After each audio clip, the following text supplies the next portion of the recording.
السلام علیکم ورحمۃ اللہ تعالی وبرکاتہ۔ آپ کے سامنے ایک اہم بات لے کر حاضر ہوا ہوں۔ کتاب کا نام سیر اعلی نوبیلا۔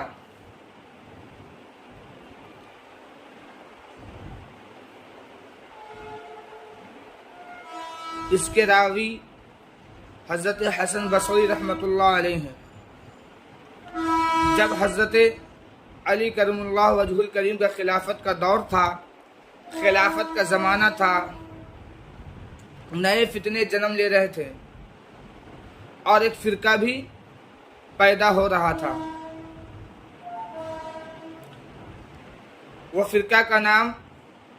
فرقہ اپنے آپ کو عاشق علی بتاتے ہیں۔ ان کے آڑ میں علی کے نام پر صحابہ کا گستاخی کرتے ہیں۔ جب حضرت علی کرم اللہ وجہ الکریم بصرہ تشریف لاتے ہیں، لانے کے بعد جب وہاں پہنچتے ہیں، وہاں حاضر ہوتے ہیں، تو مجمع سے دو لوگ کھڑے ہو جاتے ہیں اور حضرت علی وجہ الکریم سے پوچھتے ہیں، سوال کرتے ہیں، اے مولا علی، آپ یہ بتائیے، آپ اپنی خلافت کا پس منظر بتائیے کہ آپ کی خلافت اول ہے یا سب سے پہلی خلافت آپ کی ہے؟ آپ نے 3 لوگوں کی خلافت کو حق پہلے کیوں مانا اور ان کی باتوں کو مانتے رہیں، ان کی باتوں کو سمجھتے رہیں؟ حضرت علی فرماتے ہیں کہ دیکھو، تم کیا سوچتے ہو، تم کیا سمجھتے ہو کہ میں اللہ اور اس کے رسول کے شان میں جھوٹ بولوں؟ اللہ تبارک و تعالی اپنے خاص فضل و کرم سے مجھے پہلے ایمان لانے کی سعادت حاصل ہوئی، تو تم یہ سمجھتے ہو کہ میں اس بات کو سب سے پہلے اللہ کے رسول کے یہ نسبت کروں کہ میں جھوٹ بولتا ہوں، یہ جو چیز نہ تھا وہ میں چیز تمہارے سامنے کہوں؟ اس کے بعد حضرت علی فرماتے ہیں، سنو، آخر میرا خلافت سب سے پہلا رہتا، یعنی حضرت ابو بکر، حضرت عمر سے پہلے اگر میرا خلافت کا حقدار میں رہتا، میری خلافت اول ہوتی، تو میں ان سے مار پیٹ کرتا، میرے پاس تلوار رہتے یا نہ رہتے، میرے پاس لکڑی ڈنٹا ہوتا یا نہ ہوتا، اگر میرے پاس چادر ہوتا تو میں اسی چادر سے ان سے لڑائی کرتا اور اپنا حق لے لیتا۔ اللہ تبارک و تعالیٰ نے مجھے بہت طاقتوں سے نوازا ہے۔ اس کے بعد حضرت علی فرماتے ہیں، سنو، سوال کرنے والا جو مجمع سے کھڑا ہوتا ہے وہ 2 شخص کا نام ابن القوا اور دوسرے شخص کا نام قیس ہے۔ اس کے بعد حضرت علی فرماتے ہیں کہ سنو، حضور صلی اللہ تعالی علیہ وسلم اچانک دنیا سے نہیں چلے گئے، نہ ان کو کوئی زخمی کیا، نہ ان کو کوئی تیر لگی، نہ ہی ان کو کوئی مارا، بلکہ وہ علالت کے وجہ سے، بیمار رہنے کی وجہ سے، طبیعت خراب ہونے کی وجہ سے وہ اکثر بیمار رہا کرتے تھے، اور آخری وقت میں وہ زیادہ بیمار رہا کرتے تھے، مگر رات دن جب بھی نماز کا وقت ہوتا تھا، صحابہ کرام حضور صلی اللہ تعالی علیہ وسلم کے بارگاہ میں آتے تھے اور ارشاد فرماتے ہیں،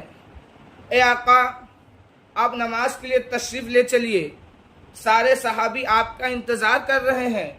حضور صلی اللہ تعالی علیہ وسلم بولتے ہیں کہ سنو، حضرت ابو بکر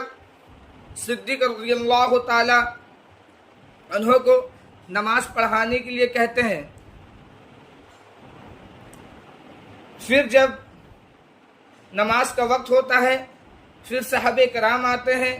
پھر عرض کرتے یا رسول اللہ صلی اللہ تعالی علیہ وسلم آپ نماز کے لیے چلیے۔ سارے صحابی آپ کا نماز کے ٹائم انتظار کر رہے ہیں۔ حضور صلی اللہ تعالی علیہ وسلم ارشاد فرماتے ہیں، سنو میرے دوست، میرے عزیز، میرے محبوب حضرت ابو بکر صدیق رضی اللہ تعالی عنہ سے کہہ دو کہ میں نے اسے نماز پڑھانے کے لیے کہا ہے۔ ازواج مطہرات میں سے ان کی ایک بیوی جن کا نام حضرت عائشہ رضی اللہ تعالی عنہا ہے، وہ کیا کہتی ہے؟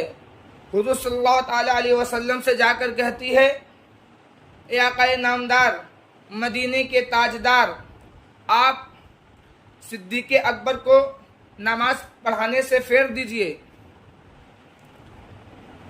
پھر اپنے ساتھ حضرت حفصہ رضی اللہ تعالی عنہ کو بھی حضرت عائشہ رضی اللہ تعالی عنہ لیتی ہے اور حضور کے بارگاہ میں لے جاتی ہے اور کہتی ہے کہ تم بھی جا کر حضرت محمد مصطفیٰ صلی اللہ تعالی علیہ وسلم سے یہ بات کہو کہ وہ حضرت ابو بکر صدیق رضی اللہ تعالی عنہ کو نماز پڑھانے سے پھیر دیں۔ جب بار بار کر کہتی ہے، اے آقا نامدار، مدینے کے تاجدار،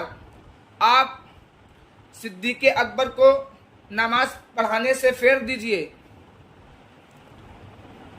پھر اپنے ساتھ حضرت حفصہ رضی اللہ تعالی عنہ کو بھی حضرت عائشہ رضی اللہ تعالی عنہ لیتی ہے اور حضور کے بارگاہ میں لے جاتی ہے اور کہتی ہے کہ تم بھی جا کر حضرت محمد مصطفیٰ صلی اللہ تعالی علیہ وسلم سے یہ بات کہو کہ وہ حضرت ابو بکر صدیق رضی اللہ تعالی عنہ کو نماز پڑھانے سے پھیر دیں۔ جب بار بار بولنے کے بعد حضور صلی اللہ تعالی علیہ وسلم غصہ ہو جاتے ہیں اور فرماتے ہیں، تم حضرت یوسف علیہ السلام کے زمانے میں جو عورتیں ان کے سامنے بیٹھ کر ضد کرنے لگتی تھی، اسی عورتوں کی طرح تم بھی ضد کر رہی ہو۔ میں نے کہہ دیا نا کہ جماعت کی جو نماز ہوگی وہ میرا محبوب حضرت ابو بکر صدیق رضی اللہ تعالی عنہ پڑھائیں گے۔ اب حضرت علی فرماتے ہیں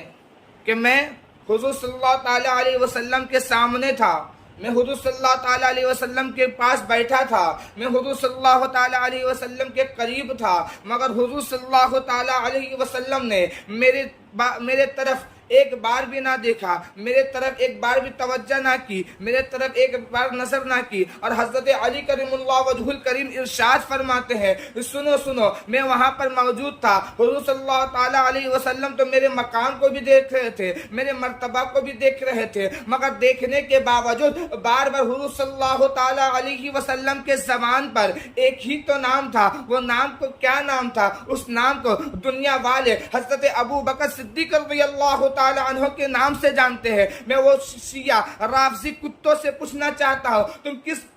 کس کتاب کے حوالے سے یہ بات کہتے ہو کہ تم کس کتاب میں یہ بات لکھا ہے کہ تو حضرت محمد مصطفیٰ صلی اللہ تعالی علیہ وسلم نے سب سے پہلی خلافت حضرت علی کرم اللہ وجہ الکریم کو دی؟ آخر کو یہ بات ثابت کر دے، کسی کتاب سے یہ بات ثابت کر دے کہ حضرت محمد مصطفیٰ صلی اللہ تعالی علیہ وسلم نے سب سے پہلی خلافت حضرت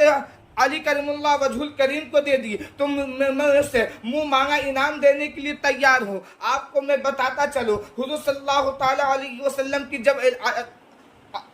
حضور صلی اللہ تعالی علیہ وسلم جب بیمار رہا کرتے تھے، بار بار ایک ہی زمان پر نام رہتا تھا، جب بھی نماز کا وقت ہو جاتا تھا حضرت محمد مصطفیٰ صلی اللہ تعالی علیہ وسلم ابو بکر ہی کو بلاتے تھے اور کہتے تھے، میرے بکر، اے ابو بکر تم جا کر نماز پڑھا دو۔ تو یہ اپنے زبان سے کون کہہ رہا ہے؟ حضرت علی اپنے زبان سے کہہ رہے ہیں۔ کہ میرا نمبر خلافت میں اول نہیں ہے، میں خلافت کا پہلا حقدار نہیں ہوں، میرا خلافت جو ہے وہ چوتھا ہے اور میں اسلام کا چوتھا خلیفہ ہوں۔ شیعہ رافضی کتوں سے میرا یہ سوال ہے، کوئی یہ میرے سوال کا جواب دے دے کہ کسی کتاب سے بھی یہ ثابت کر دے کہ حضور صلی اللہ علیہ وسلم نے حضرت علی کو پہلی خلافت دی۔ انہیں چند جملوں کے ساتھ میں اپنی باتوں کو ختم کرتا ہوں۔ میرے بولنے میں، کہنے میں کسی قسم کی کوتاہی غلطی ہوئی ہے تو